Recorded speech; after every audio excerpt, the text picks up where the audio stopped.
ಒಬ್ಬ ಪ್ರಾಮಾಣಿಕ JDS ಪಕ್ಷದ ಕಾರ್ಯಕರ್ತನಾಗಿ ಇವು ಮೊದಲನೇ ಬಾರಿ ಒಬ್ಬ ಸಾಮಾನ್ಯ ಶಾಸಕನಾಗಿ ಹೇಳೋದಿಷ್ಟೇ, ಕ್ರಾಸ್ ವೋಟ್ ಮಾಡಿದಂಥವರು JDS ಪಕ್ಷಕ್ಕೆ ಕುಮಾರಣ್ಣಗಲ್ಲ, ಅವರ ಮಕ್ಕಳಿಗೆ ಅವ್ರ ಕುಟುಂಬಕ್ಕೆ ವಿಷ ಆಗ್ತಂತ ಕೆಲಸ ಮಾಡಿದ್ದಾರೆ.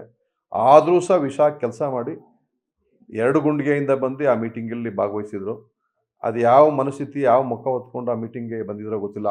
ಯಾರು ಮಾಡೋರಂತ ಗೊತ್ತಿಲ್ಲ, ಮಾಡಿದಂಥವ್ರು ಅಲ್ಲಿ ಬಂದಿದ್ದು ಅಂತ ಗೊತ್ತಿಲ್ಲ. ಅಲ್ಲಿ 17 ಜನ ಶಾಸಕರು ನಾವಿದ್ದೋ, 17 ಜನ ಶಾಸಕರು ಆ ಮೀಟಿಂಗ್ನಲ್ಲಿ ಭಾಗವಹಿಸಿದ್ದು.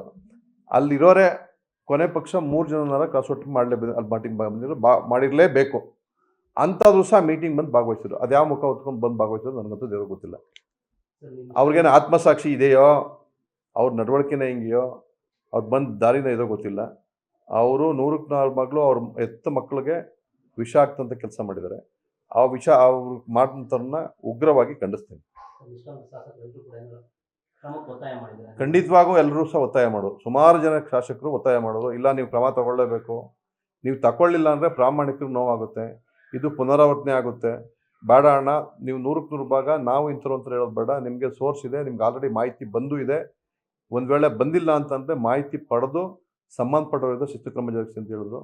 ಕುಮಾರಣ್ಣವ್ರಿಗೆ ಆ ವಿಚಾರ ಸಂಪೂರ್ಣ ಜವಾಬ್ದಾರಿ ಬಿಟ್ಟಿದ್ದೀವಿ.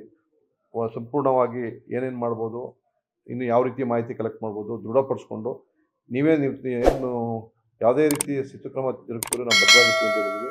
ಅವ್ರಿಗೆ ಬಿಟ್ಟಿದ್ರಿ, ಅವ್ರೇನು ತೀರ್ಮಾನ ತಗೋತಾರೋ ಅದಕ್ಕೆ ನಾವು ಬದ್ಧ.